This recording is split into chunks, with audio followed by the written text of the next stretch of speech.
Hey, howdy, hey, we are back again for the third season edition of our Q&A. You have questions, we all have questions, but we're going to be answering some of yours. I'm Rae. I'm Elizabeth. I'm Tyler.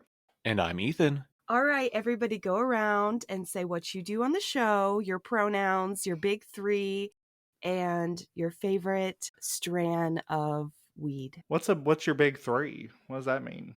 Oh, your big three placements, right? So I'm a Gemini sun, Aries moon, and a Taurus rising.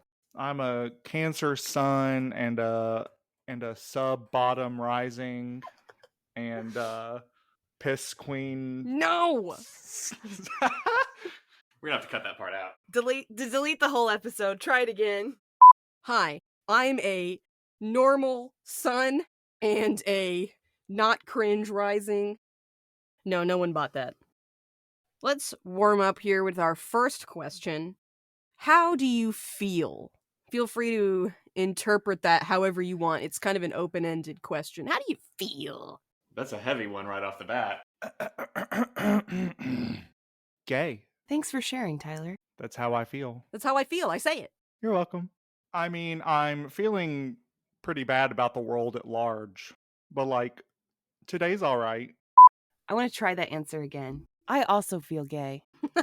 You said that stuff about depression? No. I mean, we don't need to get into that. Ray's gonna cut that so I sound normal. Through the magic of audio editing, you too can sound mentally healthy. There's the limit, guys. I'm not a wizard. This morning, I woke up and I did a 45-minute yoga practice. I baked some fresh bread. I fed some neighborhood strays from a bottle. And I completely finished all of my homework for my credentialing program. In summary, That was a list of heinous lies. you didn't make the bread? I didn't make the bread. I didn't do any of that. I just took a nap. Ethan, how are you feeling? I'm feeling pretty good and normal. I'm excited that the days are going to be a little bit longer and it won't be dark when I both arrive and leave from work. So, that helps me get through the days a little bit better. I've been dedicating more time to hobbies. My love, how are you feeling? Well, I have new capitalist employment, so I guess that's a good thing that I can continue paying rent for the time being. And buying their wife sushi. Next up, what was your favorite episode to make? This was a pretty easy decision for me, I believe. No, I do believe. I know. Episode 11, A Proper Death. I'm glad everyone seemed to be very receptive to it and that I was able to bring that particular story arc to a close in a way that was emotionally satisfying for me. And emotionally devastating for the rest of us. Yeah. Sorry, everybody. I'm not paying for the therapy. We can't afford Neither our own am I. therapy, so y'all are on your own. But don't go to BetterHelp. Night post benefits are not terrific. Those benefits are not terrific. I think I'll speak generally. Some of my favorite parts of production of season 3 were recording with Lynn Anderson, who does the voice of Wilhelmina Prescott. She's a good friend of mine, and we had a lot of fun recording those scenes together. I do love getting the audio tracks from you and Lynn and listening through because there's just so much funny stuff in there. I'm really excited that we are furthering the Valentine arc. It's something that Rae and I have been in cahoots about since we started the series. So it's exciting to record those romantic moments together. And finally, I think I have a lot of fun playing Serene, even though her voice might sound a little different this season. After my stint with COVID, I think that my lungs are still recovering. My favorite episode to make this season was number 3, Always the Best Man, Never the Groom. Yay, Nick! I had been holding on to this one for a long time because I thought that it wouldn't work as well while Nick was still potentially an antagonist. I really like making that one because I usually end up writing a lot of the heavier episodes, so it was nice to do one that was more lighthearted, and I have the most fun when we're all 4 recording together, so I like the episodes that have a lot of Nick in them. So we're saying we should write more lines for Ethan and make Ethan work harder. Probably. We love to make Ethan play some sort of gruff, southern-sounding extra. That's also a highlight of Ethan's acting career. That is my only other default voice option. Radio announcer or Southern Hick. I really liked There and Back Again because I wrote some special music for the scene where they bring Ashley back, and I was really happy with how it turned out and how it fit into the scene. Episode 3, like Rae mentioned, was really fun too because it's always fun to bring a little more personality and in-depth look at Nick. Writers, how does your writing process usually go? Is there any particular piece of media that has inspired you? Writing process? You mean writing? I emerge from the Google Doc covered in blood.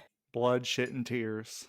I think writing feels a lot differently when you don't have a lot of leisure time. I really struggle with the writing process, especially when I know I'm working with limited time. It feels like there's a lot of pressure to like do substantial work and make a lot of progress. And then when you don't do that, you can get into these cycles of being really self-critical and defeatist about your creative process.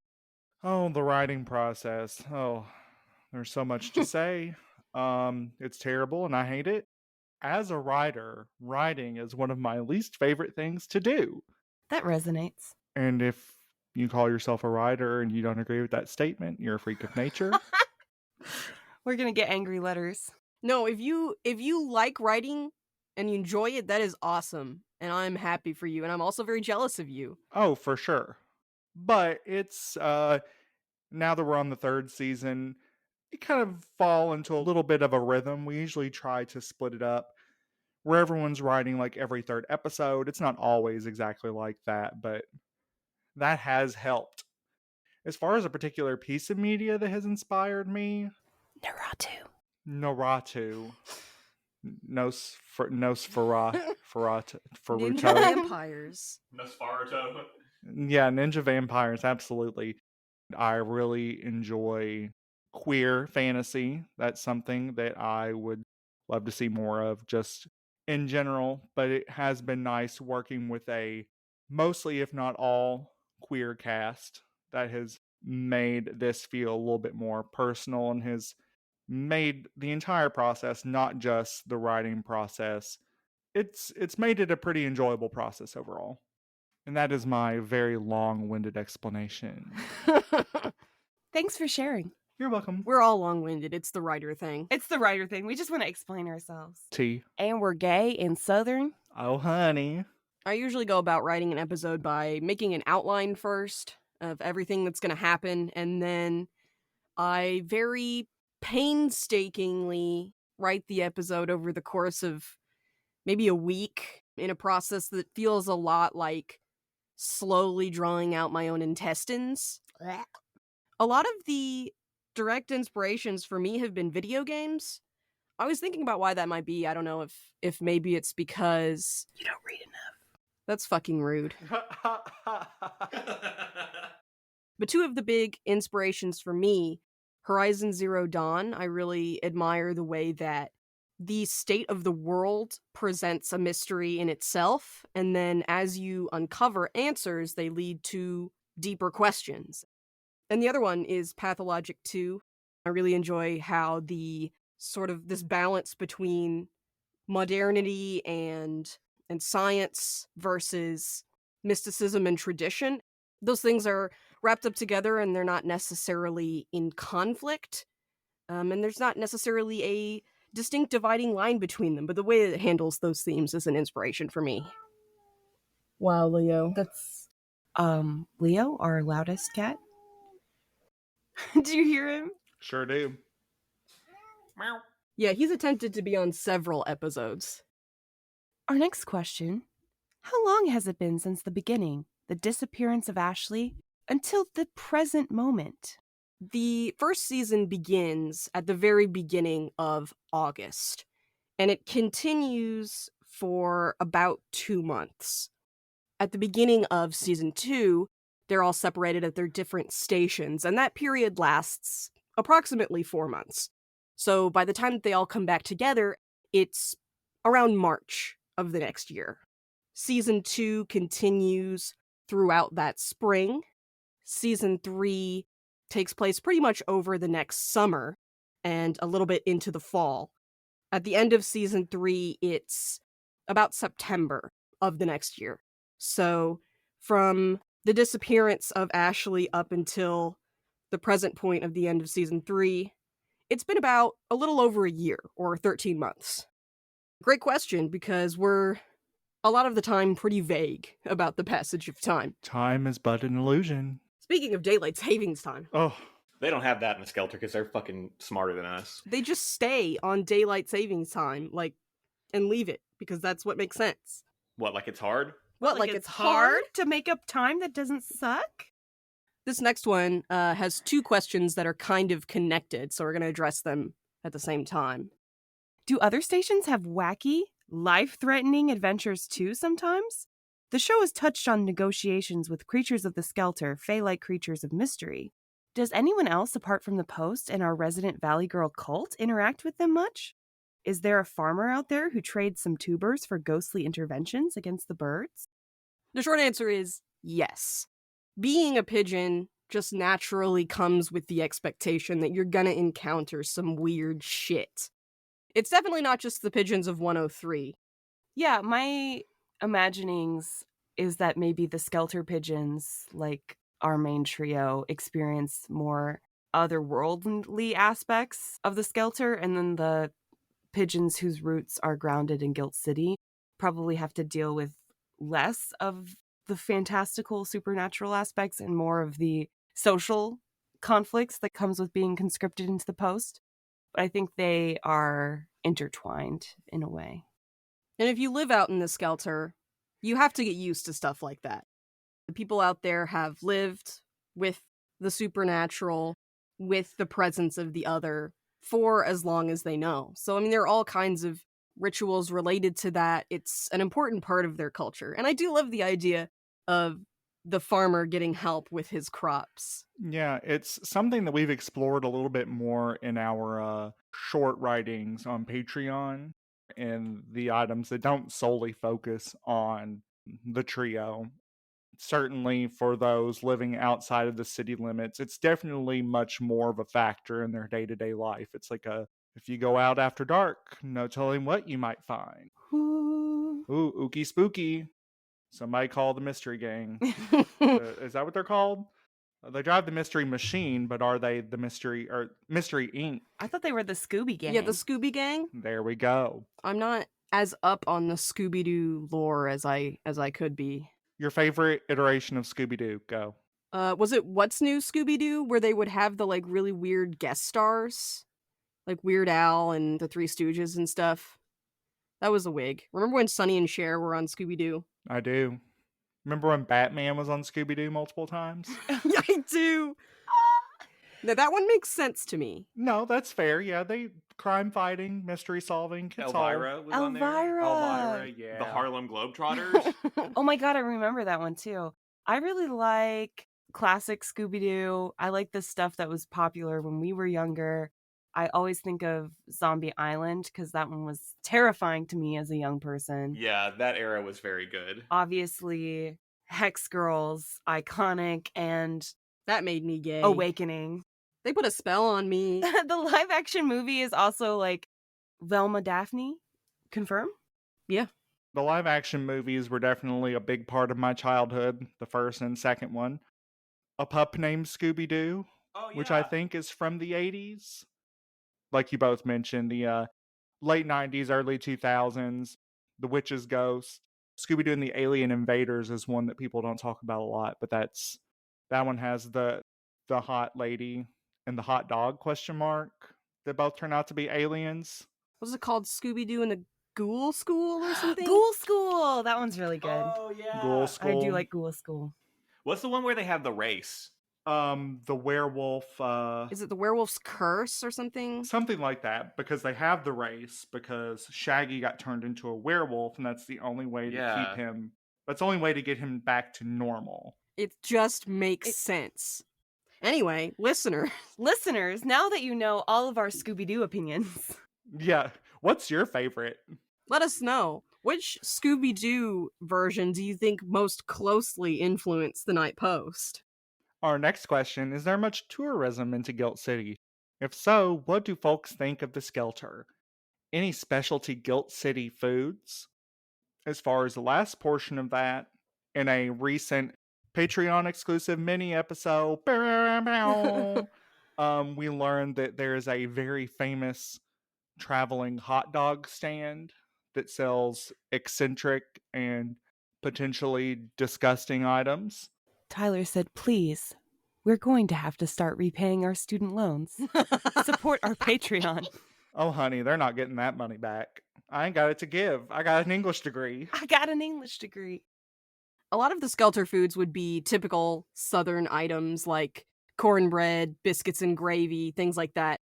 And then in the city, maybe they would have uppity versions of those foods, like biscuits and gravy, but the gravy's on the side and it's saffron flavored. Like the difference between when you go to the world's shittiest building and its tile floor, the sign still has all the little letters on it and like a third of them are missing. You get your red plastic cup for the Coke machine. You get a beautiful plate of pulled pork, your choice of sides, versus when you go to like a Southern restaurant in the city and you're like, have you ever experienced food before? This is dry. It's crusty. Where's the lard? Where's the butter? For people visiting Guilt City, they're strongly encouraged not to spend too much time in the Skelter.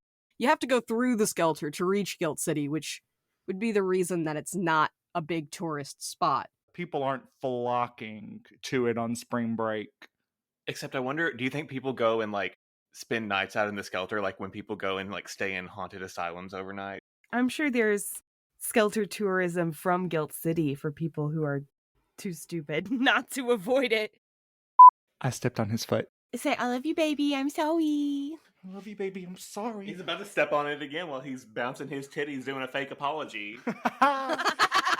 While he's breasting boobily. Breasting boobily to my long-term boyfriend. You know, we don't have the audience that a RuPaul's Drag Race episode has, but if you want to propose to him on air, we can make it look real nice. We can make Or Ray can make it look like nothing. We can make it sound real nice. I made it nice. I photoshopped our dicks. I did it for us. Very that. What happens to the rest of the world when the cities fall? Does anyone notice? Yeah, they notice, but they don't really understand what's going on. The reporting would be kind of like what you read when a disaster is happening somewhere else. And they're like, oh, big fucking earthquake, you know? The rest of the country is not rushing in to offer aid in these circumstances because they are very creeped out. They don't know how to help, and they probably couldn't anyway. Not with a giant sinkhole that swallows up the entirety of the city.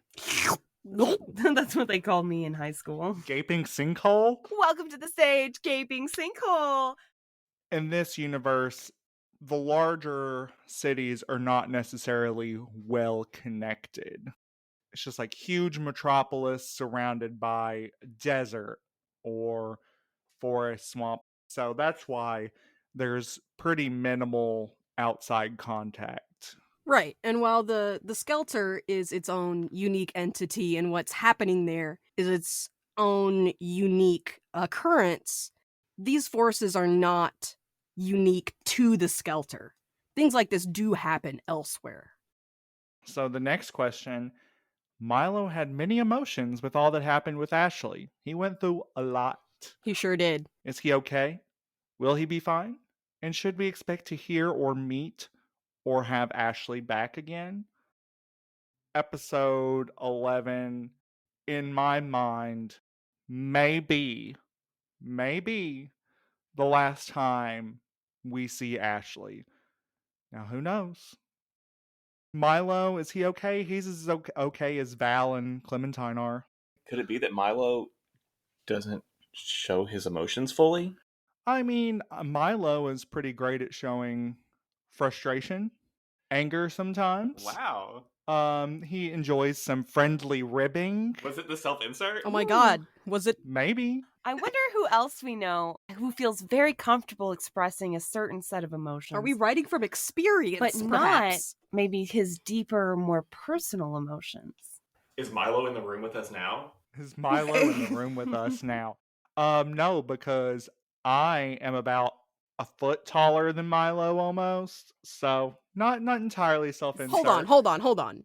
You told me Milo was relatively tall. Now you're trying to tell me he's 5'3"? Oh, yeah. I think you said I like see- 5'10" at one point. I did say 5'10". In my mind, for some reason, I was thinking 5'6". And then I said that, and I was like, no, that's not correct. You just lied to your audience. You're 6'6"? on a bad day. He's not. He's lying. But yeah, Milo, I think he is dealing with this trauma as best as he is able to at this time. Just like we all are. Exactly. Just like we all are, dear listener. Aw. I really appreciate your response, Tyler, because I think like we all play characters that are different from who we are in real life, but there are threads between all of our characters. Like I think we pulled out aspects of ourselves to create these characters, like writers often do. When you were talking about Milo's emotionality, I saw you reflected in that. Clocked is having feelings. Who would have known? You're a sensitive man who processes his emotions as a young gay man raised in the South might process his emotions. That's why my breasts are so big. They're full of emotions. That's why my breasts are so big. That's why I'm getting top surgery. to negate all emotion. By emotions. But, Leaving like, those in the Claires where they belong. but like, that's what making a little guy is, right? You're like, he is very sad. And now I sprinkle on a bit of my religious trauma.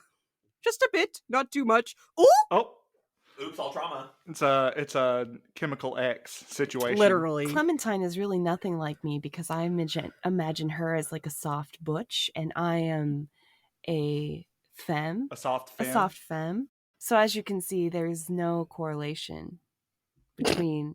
Between being a messy dyke. You can't say that. I wish you all could see we are currently video chatting across the country, and the look we all just gave Elizabeth as she lyingly lied. Classic. You're in charge of remaking your favorite movie with a full Muppet cast, but you can only keep one character from the original film. What movie are you remaking, and who's your lone human?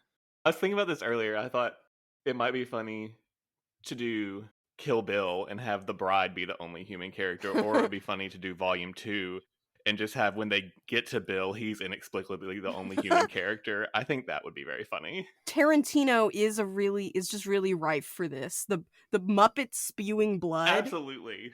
Yeah. I kind of went a similar direction. I was thinking Alien, and Ripley is the only human, and of course, the Xenomorph is a puppet as well. I'm into it. I would watch that.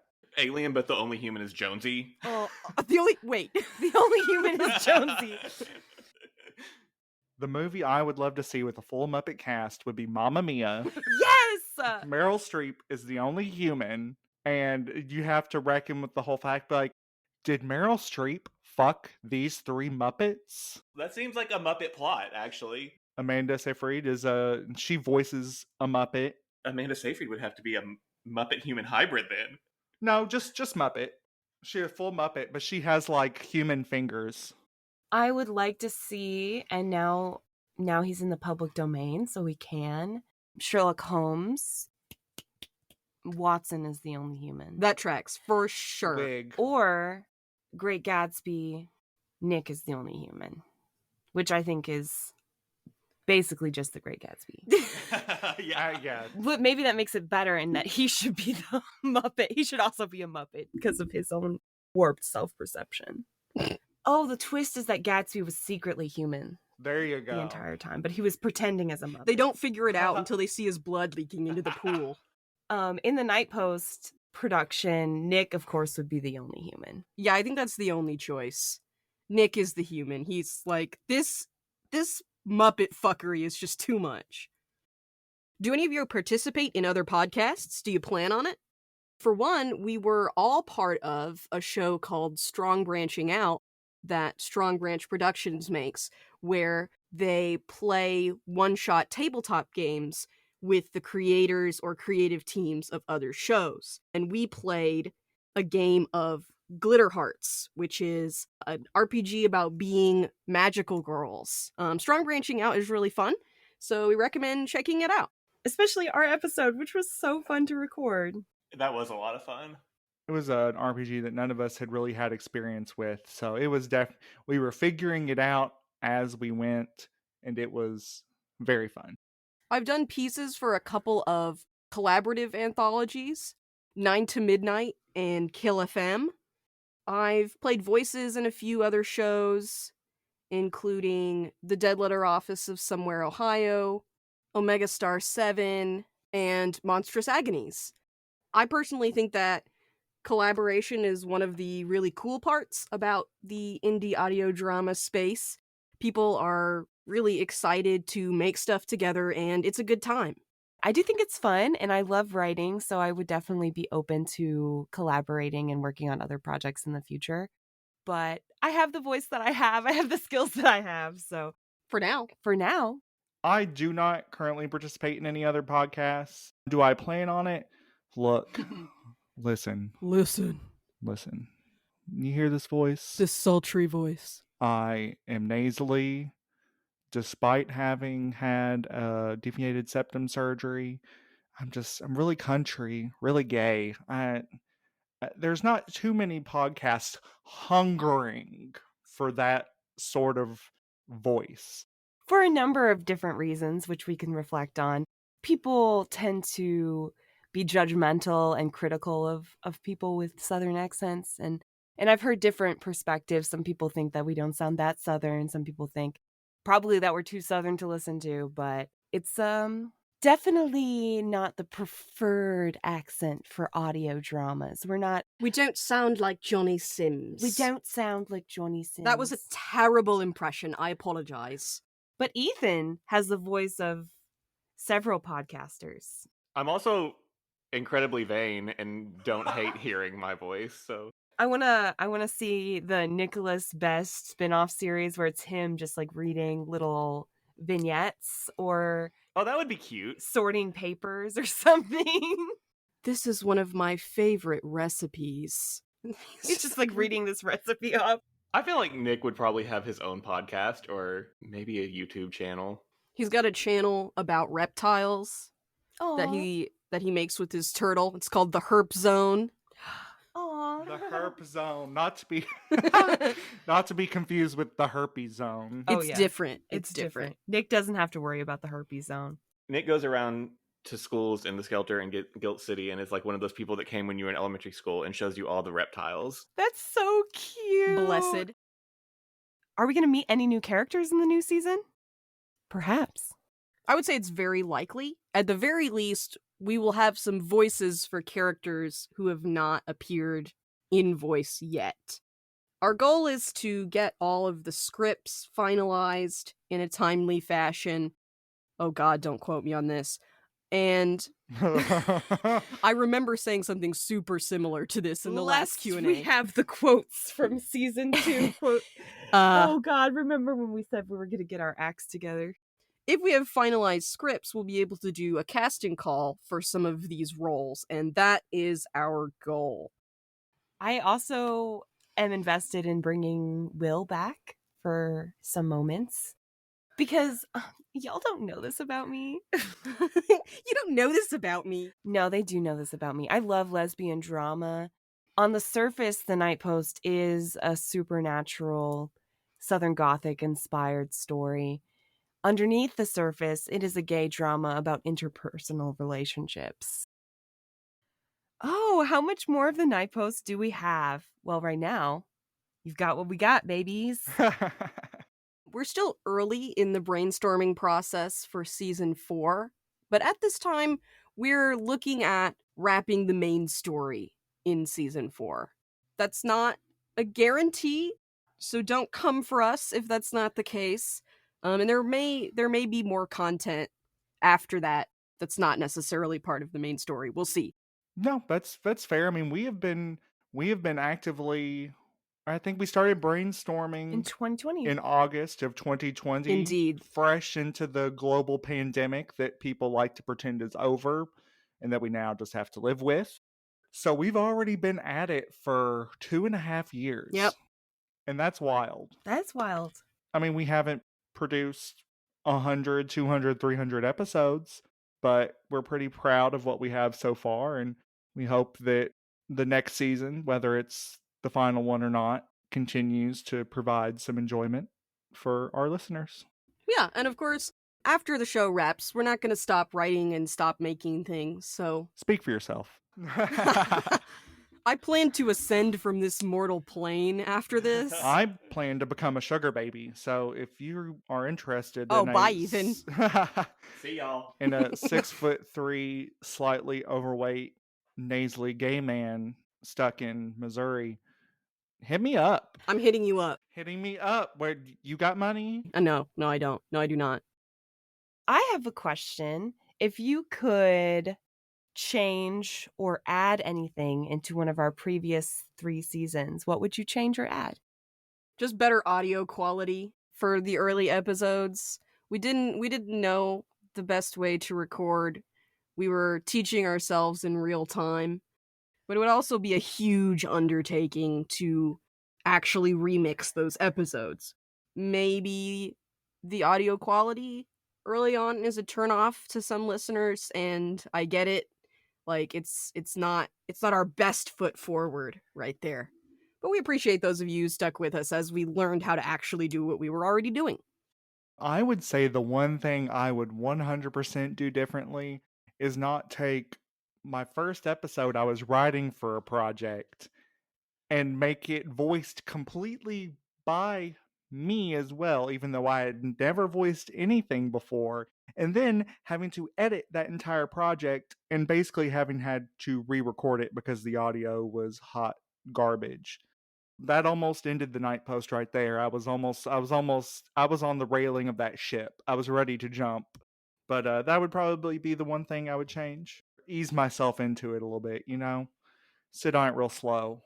Not to give more work to Ethan, but I just love when he makes original music for us. So I think that if we had given him more time and more like lead, hey, we need a track that sounds like sad and gay, or we need a track that sounds like anxious and gay. That said what I was going to say, but without making me have to feel like a jerk saying it like that, because I didn't want to be like... I would add more of me into the podcast. I mean, I would love to include a lot more music, but I mean, just with the nature of the project, and we've all got really tight schedules and so many other things that we do, we're usually on a pretty strict and short production schedule, so it takes a long time in a lot of drafts sometimes. I mean, typically if there's ever anything that I do put in there, it's something that I've already had in mind, like, ooh, I hope this kind of scene plays out so I can insert this kind of music in, and then it does. I get lucky, and then I can do exactly what I've been hoping to. I mean, I guess that's why we're going to have to hold off on announcing when the next season will come out so we can actually get our scripts together first, because last time we came up with a schedule and we picked a date and then we did not meet those deadlines because writing's hard. It's so hard. Life is hard, man. Let's end with one question that I thought of just now. What is the...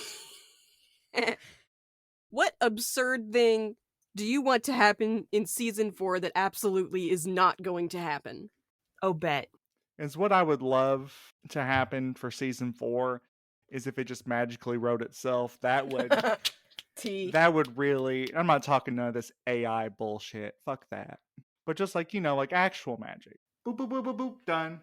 I would like the gang to have a stress-free day. Oh, that's so nice. That is unrealistic. It's not going to happen.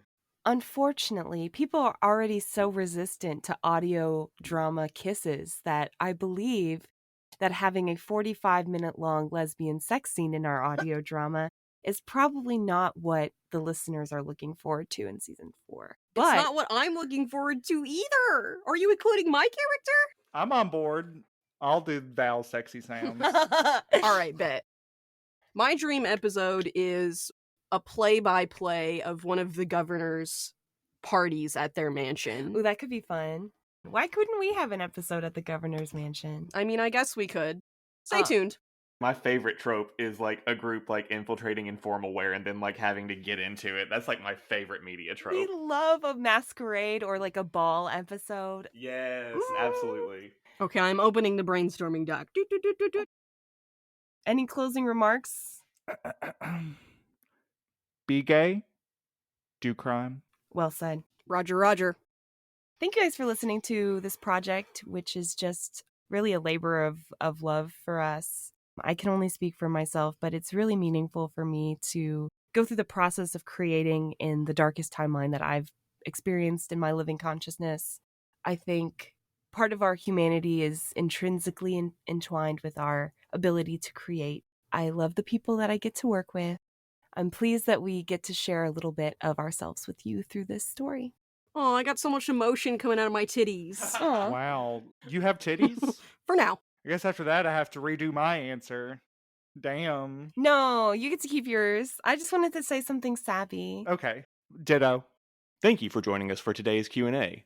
If you enjoyed hearing us rambling incoherently for an extended amount of time, please consider joining our Patreon, which is plugged several times throughout this session. Send a letter to the ones who have stuck with you from the beginning and tell them about the Night Post.